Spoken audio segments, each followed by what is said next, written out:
are we all sitting comfortably? In which case we'll begin. Good evening, welcome to this evening's Cabinet meeting. Some bits of housekeeping first of all. First of all, the fire evacuation procedures. There are no fire alarms scheduled for this evening. Therefore, if the fire alarm sounds, please evacuate the building and do so immediately. The fire exits are located at the rear and the side of this room. Go down the stairs, not up, and meet in the War Memorial Park. Second thing to point out to all assembled is that this meeting is being webcast, and therefore whatever you choose to say in addressing the meeting will be recorded as well as being publicly shown over the web. And finally, can I ask all members to take out your phones and make sure that they are on silent or at least on vibrate, and if they are on vibrate, not to put them on the tables if you've got a table, because when they vibrate they make just as much noise as if you'd had them ringing in the first place. Right.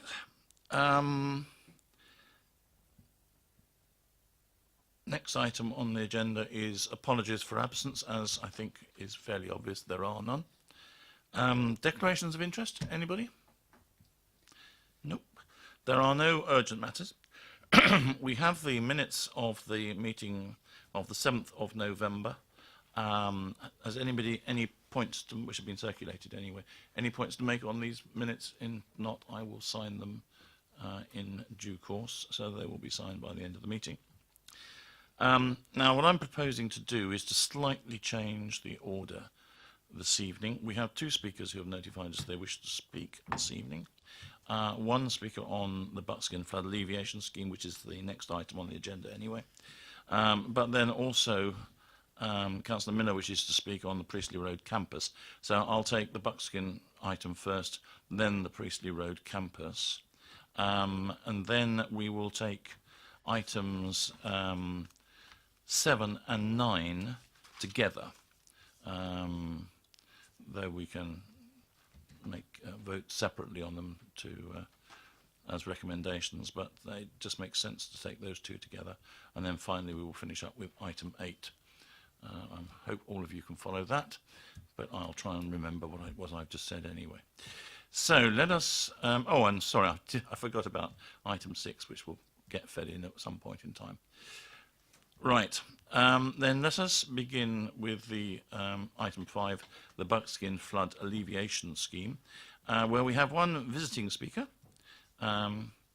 Councillor Reid from that august body, Hampshire County Council, who we welcome this evening for his 2 minutes. We are strict about 2 minutes, I'm afraid. This is something of a challenge for you, I know. But I will, in any case, ask the portfolio holder, Councillor Bound, to introduce it. If you'd like to come forward, Councillor Reid, and to the visiting speaker chair, and we'll go from there. Councillor Bound. Thank you, Leader. I think we're all aware of how severely affected Buckskin was the flooding in early 2014, with so many residents being forced to evacuate their homes.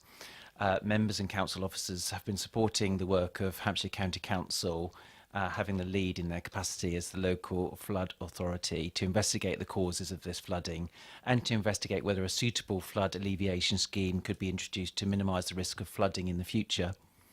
This work, I'm pleased to say, has reached a point now where it seems like that a viable flood alleviation scheme can be implemented. In order to get the scheme delivered, financial contributions are being sought, and the report sets out a proposal for us to contribute up to 250,000 to this project, with a current estimated cost at 6.2 million. The scheme, when in place, will offer all residents and businesses in the local area more protection from flooding and reduce the cost, distress and disruption caused to those residents, which I'm sure we can all remember very, very starkly. So I'm asking Cabinet to note the report and to endorse in principle under the level capital funding commitment within the medium-term financial strategy for 2018-19 onwards as a partnership contributor to support the delivery of the Buckskin Flood Alleviation Scheme and including this in the 2018-19 budget proposals. And just to say, within that £6.2 million estimated cost for the scheme, we've got 40% contingencies for anything that may be found that we can't anticipate at this point.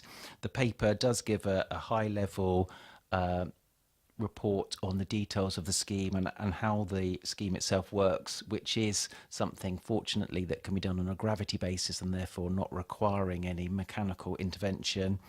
And also, there have been lots of discussions with stakeholders regarding what could put the scheme at risk. And I'm pleased to say that the scheme is not dependent on water storage being required at Saunders Field, but it is there just in case we get something which is in fact in excess of the 2014 incident.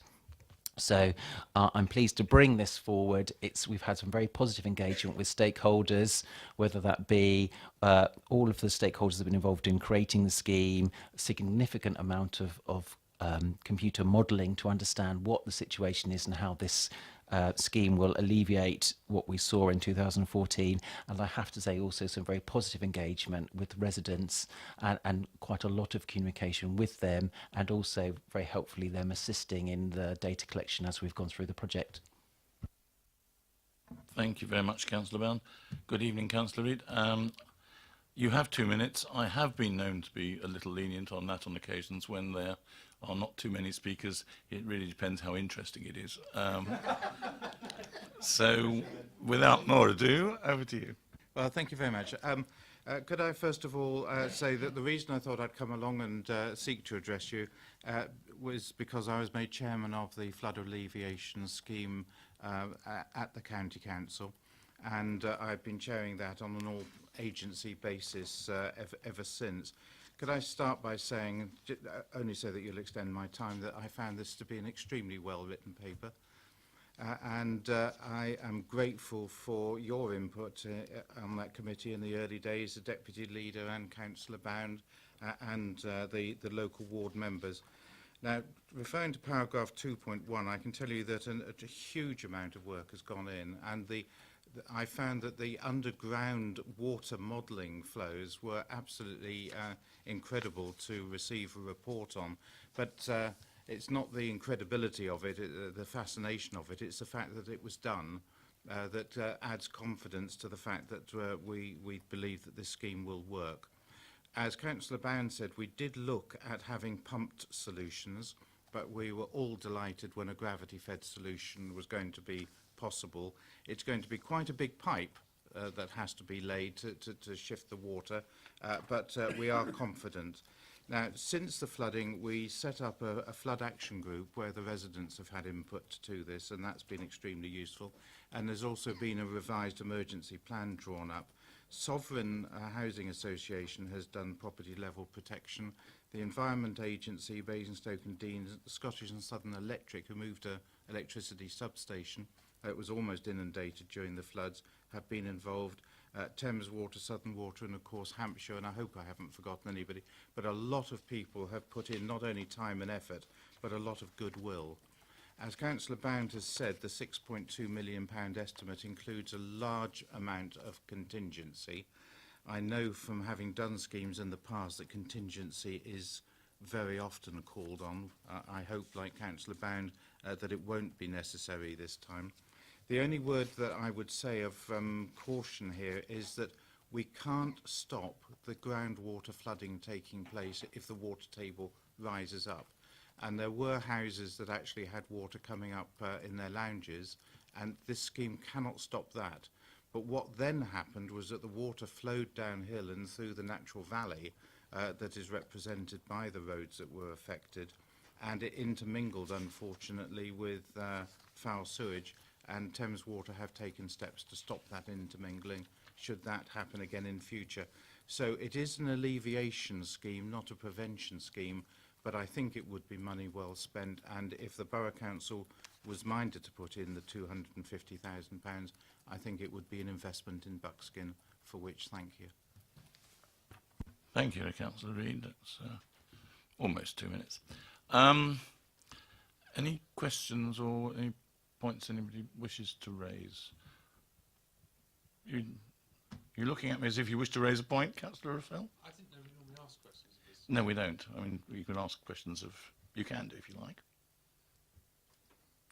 Have you been doing quite a Could lot? you use your microphone? Yes, yes. Can you tell us a little bit about the work you've been doing, Buckskin, on this topic, please? Thank you. After the flooding took place, the then executive member, Sean Woodward, set up this scheme, this committee, and asked me to chair it as I was then the local county council member for the area. And so we have had a series of meetings, and they have tended to be a meeting of the primary stakeholders in private, followed by a meeting of everybody in public, so that the detailed issues can be thrashed out. We looked at whether the property level protection could be applied to every house, and there was a problem there that Sovereign were willing to do some work, but the private owners were less well placed. So I think one, possibly two, of the private owners took up the £5,000 grant that was available from national government to do property level protection. So improvements have been made. Sovereign got their insurance company involved and refurbished a lot of the properties that were badly damaged, so they ended up better. But a lot of the people who moved out during the floods didn't come back. So there's a lot of people there who were unaware of just how serious the problem was when it happened. But we still nevertheless have a duty of care to try and do what we can to mitigate it. I did examine with Sovereign whether a regeneration scheme in the area was possible, but given that it was being funded, the work that they were doing through their insurance company, and their insurance company was willing to pay out for the damage that was done, we weren't able to pursue that route. So we're then left with the mitigation of the problem of groundwater happening again. Now, that valley that runs down between the bungalows in Buckskin is actually an occasional tributary of the River Loddon, and so occasional that it actually hasn't flooded that badly since the homes were first built in the 60s and early 70s. But nevertheless, it happens. And if we believe some of the predictions that are coming out from people who know about climate change, it could be that the situation is getting worse. So the flood alleviation scheme with the gravity-fed pipe is going to improve the situation. It's going to dramatically reduce the risk, so that if there was some flooding, it might still be that the pavements that run in front of the bungalows get very wet, and people might be splashing their way through to their front doors, but the water shouldn't be rising so high that it actually goes into the front doors and floods the properties again. And that's the situation in which we are aiming. So, as I say, we have worked up a scheme which is an alleviation, not a prevention, but should significantly improve the situation. Thank you very much. Any other comments to be made? If not, I think all I would just add is that as somebody who spent a considerable number of hours from the first day when this all arrived in the evening, splashing about in the water and in the sewage, and seeing it gradually get worse and worse and worse, and looking at the kinds of solution that we could find in the very short term, whether it was pumping into vehicles or the high-speed pumps to pump it downstream and into Saundersfield and then on down, but with the risk of that then causing flooding further down the Loddon River. This was something which happened, I think, for the first time in 40 years or 50 years. Nobody can remember it happening beforehand. But it is on chalk, and as we know, chalk is a substrate which is liable to create fissures at any time, out of which the water will come. And as Councillor Reid mentioned, it's impossible to safeguard against water that just wells up out of the ground underneath where you live. This at least will make sure that the water gets away very quickly, and that we don't have the blocked sewers and everything else that were previously a function of it. So I am very happy to move that we note the report and to endorse in principle the upper level capital funding commitment within the MTFS as a partnership contribution to support the delivery of this scheme. Are we all agreed? Good. Thank you, Councillor Thank you, Leader.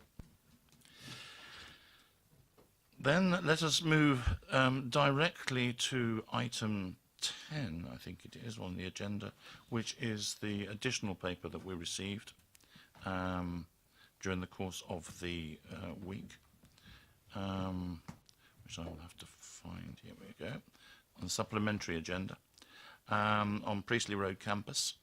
What I will do here is to ask Councillor Miller to come forward. Councillor Miller, if you'd like to just move into the middle of that table, just push that chair along. Otherwise, on the webcast, you're sort of somewhere off to the side, and we wish to see your full beauty exposed. And ask Councillor Isaac to introduce this paper. Thank you, Leader. Good evening, Cabinet colleagues. As we approach the end of the year, I think this is a very good news item for the borough. We were approached by one of the borough's major employers, Eli Lilly, earlier in the year about a possible move from their Priestley Road campus site. As you will know, the company has long associations with Basingstoke. They've been here for something in excess of 75 years. And pleasingly, the company wished to remain here. It employs over 400 staff in the highly skilled pharmaceutical sector. I'm delighted tonight to put forward to Cabinet these proposals for Eli Lilly to relocate to a new office building on Basing View, to be delivered to a high performance environmental standard by our Basing View partners Muse, on the assumption that, as I hope will be the case, that planning permission will be provided.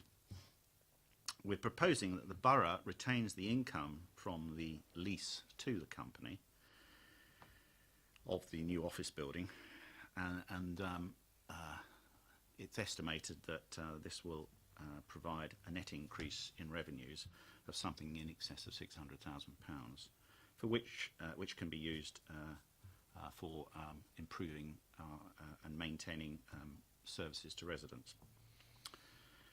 Part of the cost of developing the new office building is to be met by the proceeds of the proposed sale of the council's freehold interest in Priestley Road. In due course, it is expected that planning permission will be applied for the redevelopment of Priestley Road for either commercial or residential use. In the meantime, it is envisaged that the company will continue to occupy Priestley Road under a short-term lease until the handover of the new office building.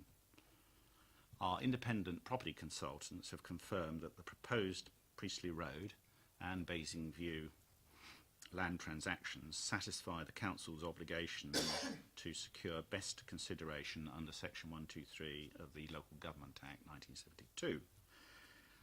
I'm delighted that as a council we are in a position to retain a company of the global standing of Eli Lilly in our borough and able to offer it the high standard modern office accommodation it requires for its staff and customers. This transaction will send out a strong message to the market about Basingstoke's revitalisation as an office location. Importantly, it also validates the LEP's decision to grant £4.5 million to enable the development of the Basing View site, and demonstrates our ability as a council to provide this to provide a site that can be immediately used and make good use of the public money that is being provided here. Finally, these proposals provide an opportunity for the better utilisation of the 9.6 acres at Priestley Road, either for commercial or residential uses. I'd like to thank and congratulate senior officers who have worked well with Eli Lilly and brought forward these complicated proposals, which have been subject to demanding timelines to this point of decision. Thank you, Councillor Isaac. Good evening, Councillor Miller. You have your 2 minutes. No, you don't. Actually, you have 4 minutes because you're a councillor. And, but use as many of them as you think fit. Thank you very much, Leader. Good evening, Cabinet. I was prompted to come along tonight when I saw the supplementary agenda item and it was published. And I asked myself, what do I know about Eli Lilly? And quite frankly, I didn't know much about it as a company in history. And I know it's had a long association with Basingstoke. I've known that in the 10 or so years I've been involved in council work. But then I started to do some digging. And I'm not going to repeat anything here because that's not the point of why I'm sitting in front of you. But it galvanized me into coming along to reinforce my support for this particular transaction. I commend you look on the internet if you don't know how Colonel Eli Lilly started all this. He was a Civil War colonel of cavalry, and how he developed the company and how it stayed in the family for many, many, many generations. It actually makes you proud when, I'm going to say a few words, unfortunately, John, I'm going to repeat a couple of yours, but it just shows you the kind of faith a company of the standing of Eli Lilly has in this town. I welcome this example of the council continuing the engagement with Eli Lilly to perpetuate that international company's long-standing relationship with the town. The transition of seeking an expansion to the property portfolio for long-term investment is very sensible, considering that interest rates are not providing sufficient returns when compared to an inward investment property market. Basingstoke has the benefit of sufficient commercial land holdings in the town to attract and retain good, respected employers, and the excellent standing of Eli Lilly in the pharmaceutical industry brings a substantial and sustainable boost to our local economy. The combined development, the continued development of Basing View is reinforced by this offering, together with other significant moves to Basing View in the pipeline. The presence of international companies also allows us to publicise that this endorsement of Basingstoke clearly identifies us as a destination of choice, and probably repeating a couple of things that you said. But this is all I wanted to say this evening. This council should be justifiably proud to be able to conclude this agreement with Eli Lilly that will bring stable long-term benefits in terms of investment, income and continued job opportunities to Basingstoke. That's all I have to say, but it's a chance to say it. Thank you. Thank you very much, Councillor. Members, comments. Councillor Reid. Thank you, Leader. Just very, very briefly, I just wanted to congratulate the Cabinet member and officers on another excellent piece of work, a piece of work that retains within Basingstoke such an important employer as Eli Lilly, and also further contributes to the revitalisation of Basing View, which really is going from strength to strength. So I think a very big well done to officers and to the Cabinet member. Councillor Tate. Thank you, Leader. Just a quick comment. I think one of the things that demonstrates is that the requirements to bring a deal like this across the line are one, determination, but also speed of action. And I think it's been a good template for what will become future issues as well. And I'm glad to see that we have been able to enable this, because a potential employer, the employer itself is a well respected part of the community here, but it's important that the lessons and how we've dealt with this is not lost, and we continue to push forward with these type of deals in the future. Anybody else?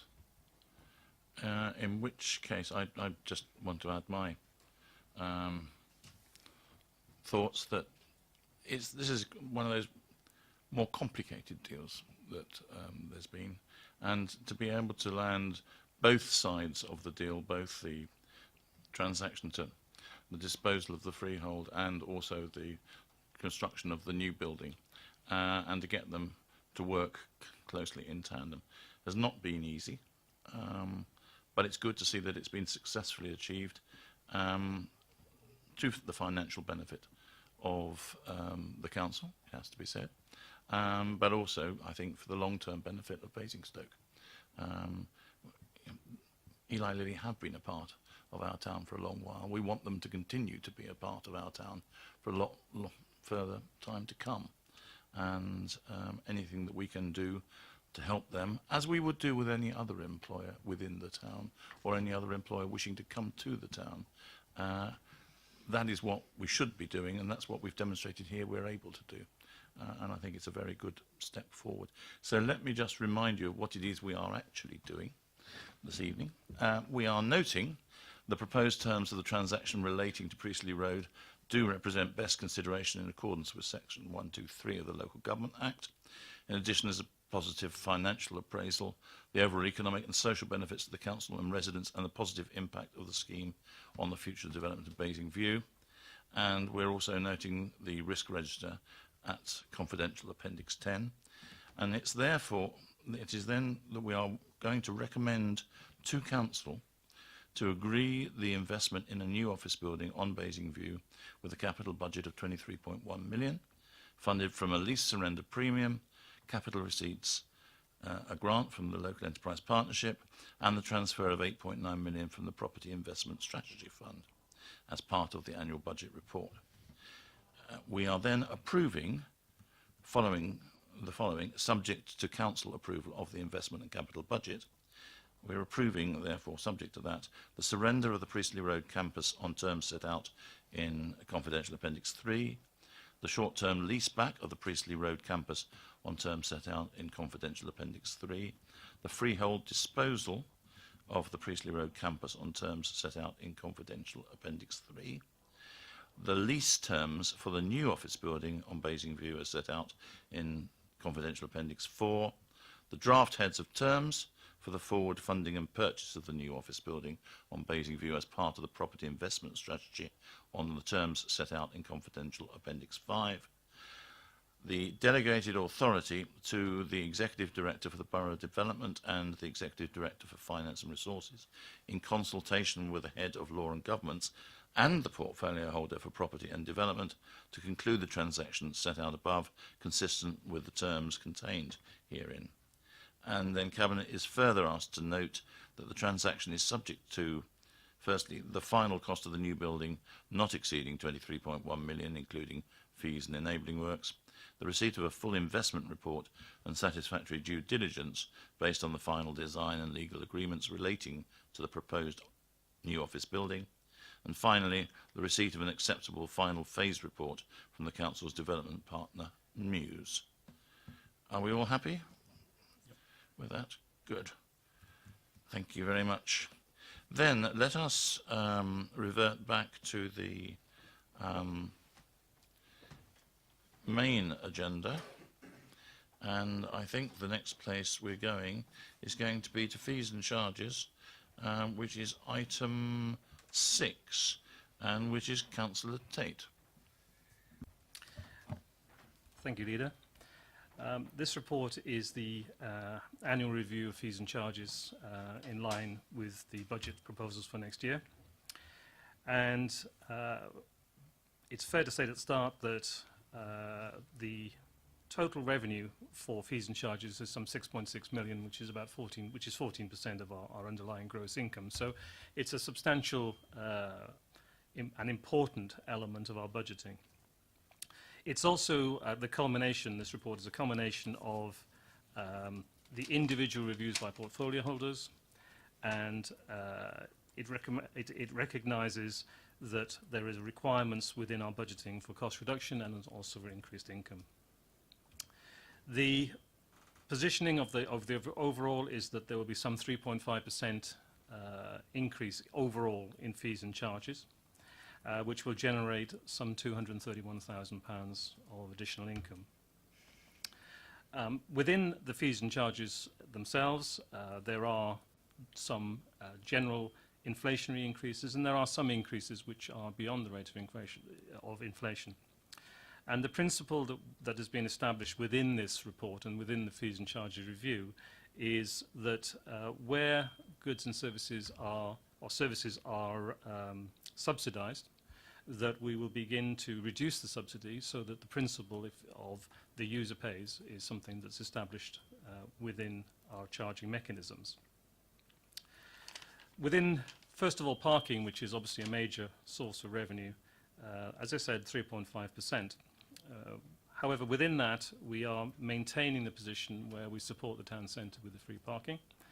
And where there are increases above 3.5%, it is normally within areas that are of high usage, whether they're season tickets or they're more related to rounding up, which sometimes brings you beyond the 3.5%.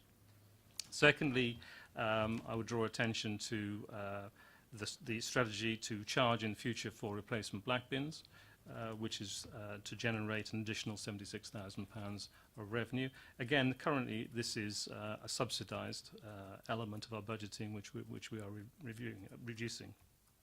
Third element is within the cemetery provision. Again, some of the elements of the budgeting increases are above and 3.5%. And again, it's on the basis that our user pays. However, when we look at our overall fees and charges, and we look both in line with individual parking or individual cemetery or wherever, it is important to note that our charges overall are significantly below those of both the locality and region, and represent still extremely good value to the residents of the borough. So it is a long piece of work and there is a lot of detail within it, but overall I'm satisfied that it's a balanced approach to our fees and charges. It generates additional revenue for sure, but at the end of the day it is fair and also represents good value, as I said earlier. So I hope that the Cabinet will feel the report is justified and that we can recommend this as a fees and charges basis for next year. Good, thank you, Councillor Tate. Any comments from anybody? This is one of these papers that's been round and round the houses through all sorts of committees and various places, so it's been analysed to death. It's just to remind members, what we're being asked to agree is that we should include the fees and charges as set out in Appendix 1 within the budget report proposals to Council in February. So this is just another stage on that process towards the final determination of the budget. We're happy? Yep. Good, thank you. Now then, let us go from there then, I think, to the Treasury Management and for mid-year Treasury Management Report, and also the Revenue and Capital Monitoring Report. That's items 7 and 9, which for, I think, both convenience but also to be clear on the interlinking between the two, I'm going to ask Councillor Tate to take together. So over to you again, Councillor Tate. Thank you, Leader. So dealing firstly with the Treasury Management mid-year review, our current position forecast at the half year is a positive variance of some £89,000. Which is some 2.793 million against 2.7 million. So we're slightly ahead of our forecasts. And that's really reduced as a result of the externally managed funds, which we're now using in preference to some more traditional investments that we've made. So whilst those have performed better than forecast in the first half of the year, it is important to note that these are more volatile as an investment. That's the nature of the funds, but that volatility means that we should not be complacent that just because the first 6 months has been good, that can continue. So there is a continued need to ensure that our management of these finances is very accurate. And it's worth noting that within Treasury Management that the current interest rate is earning us some 1.66% against 1.69% forecast. So our current interest returns are slightly lower. Diversified credit funds are running at 2.2% against the forecast of 2%, so you can see that that's slightly ahead. And I think it's important to note, both for now and the future, a topic which was just briefly mentioned in the previous report, that property investments, where we are continuing to begin to grow our investment portfolio in this area, is forecasting or targeting some 5% net. So you can see the difference as we move from our traditional way of investing in Treasury to the future. So, so far so good. However, it is a matter of concern that we continue to be very active in managing this area of finance, as it is such an important part of our budgeting portfolio. So if I move on to the revenue and capital monitoring. Again, similarly, it's half-year report. It's fair to say again that it is steady as you go. We are having a balanced approach, I think a balanced return, but again we have risks in the performance in the second half of the year, and it is again an important part of this that we get our forecasting as we have done historically accurate, because some differences can very quickly escalate into deficits with this type of budgeting. There are a number of recommendations within this to Cabinet, and particularly the last is an approval for a contribution to the Strategic Capital Revenue Reserve, from the Strategic Capital Revenue Reserve to the Borough Development Business Unit for additional funding for the Manydown project. So overall, within this, steady performance, and at the half year, we are making a large number or significant number of moving around, which you can see in the recommendations. But I hope that with the continued accuracy of the officers and the bearing down on both cost and ensuring the best value, that we will deliver very accurately the end of year forecast from these figures. Thanks, Councillor Tate. Comments, anybody? Councillor Isaacs. Thank you, Leader. I would like to endorse this report and the continuing good stewardship in this borough of our finances. I'd like just to add something about the progress we've made in relation to generating higher returns from our property investments. We as a Cabinet took the decision to transfer £30 million from Treasury Management. We've heard that those are returning something in the order of 1.66% at the moment into direct property investments. And just as by way of an update, over the last 6 months, we've completed 3 new investment acquisitions in Basingstoke, and this is going to increase our annual income by something just over £1 million per annum, which is 62% towards the total 1.7 million target which we set ourselves to achieve by the end of 2020/21. So the overall net initial yield from the new acquisitions is 6.84%, and the transactions have used just over £15 million of the £30 million allocated from Treasury funds. What this means, obviously, is that it puts us in good shape to continue to provide the good services to residents. The other thing I'd like to highlight is in relation to capital receipts, and you'll see there in Table 4 that there's a capital receipt shown for Basingview Plot W hotel site of £2.75 million. These are the proceeds of the sale to Village Hotels, and it allows me to correct something that keeps occurring in the press, particularly the suggestion that the borough and its residents subsidised this transaction. That is not the case, has never been the case. We have been fortunate enough to receive a grant from the local enterprise partnership, which will cover the costs of the enabling works we expect. So anyway, that's me. Good, thank you very much. Anybody else? Right, if not, then let me just remind you that the first paper is purely for noting, or rather that we recommend to council that they should note it. The second paper, I'm afraid, has rather more recommendations to it. Firstly, we're asked to note that the net revenue expenditure for 2017-18 before net transfers from reserves is forecast to be 31,900 higher than the latest budget. But nevertheless, or thereby, the budget remains balanced after the proposed use of reserves. Secondly, the capital expenditure for 17-18 is forecast to be £220,500 lower than the latest budget, and this variation will be dealt with in the 18-19 budget report by rephasing relevant capital schemes. There are a number of risks to revenue and capital forecasts as detailed in sections 6 and 8. The following transfers to and from reserves will be considered in quarter 3 revenue and capital monitoring, which will be reported to Cabinet in March 2018, when the forecast outturn position is more certain. Firstly, a contribution of 297,100 from the investment property trading accounts to the revenue reserve for capital purposes, asset management plan, as a provision for future property maintenance work.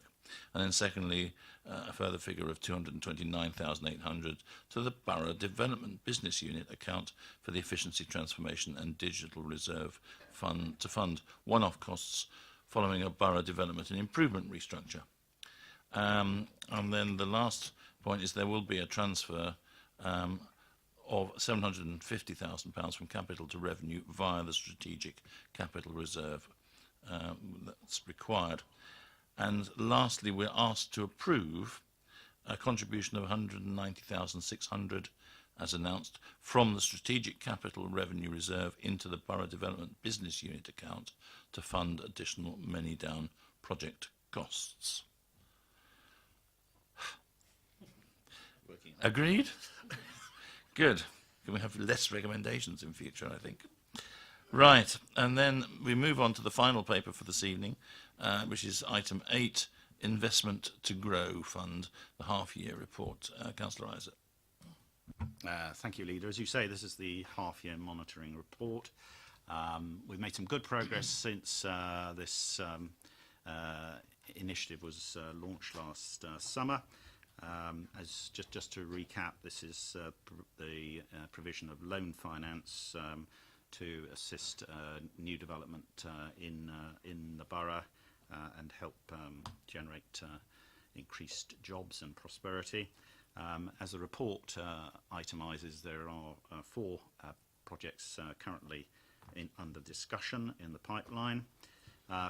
Clearly, there is the opportunity in relation to the transaction that we've been discussing tonight and have approved with Eli Lilly for this council to use the Investor Growth Fund in relation to development finance for the new office building for Eli Lilly on Basing View.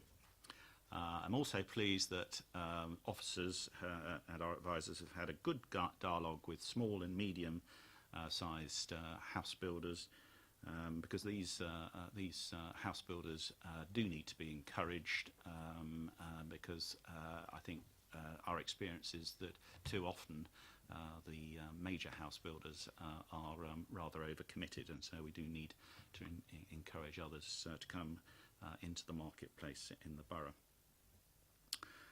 So really at that point I would ask Cabinet colleagues to note the update. Cabinet colleagues, any comments? Councillor Tate. Thank you, Leader.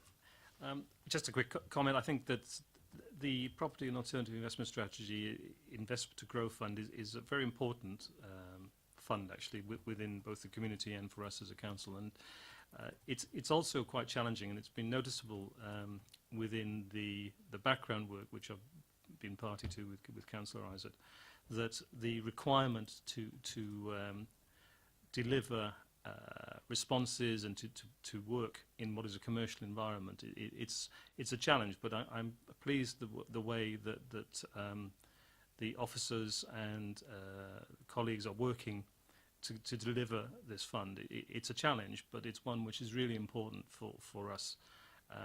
We are in a fortunate position where we're able to make these sort of investments, which many can't, and I think it's also a testament to the good use of our funds, given the comments I made before about what returns there are in the traditional investments. So it's a good scheme to be involved with. It can deliver good results for us, as has been talked about with Lily. And it's a challenge, which I'm glad to see that everybody's meeting pretty well so far. Councillor Reid. Thank you, Leader. Welcome the report, but particularly I wanted to just mention item 6.12, which states that the fund has met with other investment vehicles in exploring how to provide greater support for shared ownership, affordable housing development, and how such a diverse and different funding mechanism in conjunction with Invest to Grow will assist in the delivery of housing. That's enormously welcome, and I'm sure it will be hugely welcome to our residents. We know because they've told us that the delivery of affordable housing with a real focus on low-cost home ownership and shared ownership is really important to them. So the fact that we're exploring innovative ways of funding and delivering this, I think, will be very, very welcome to our residents.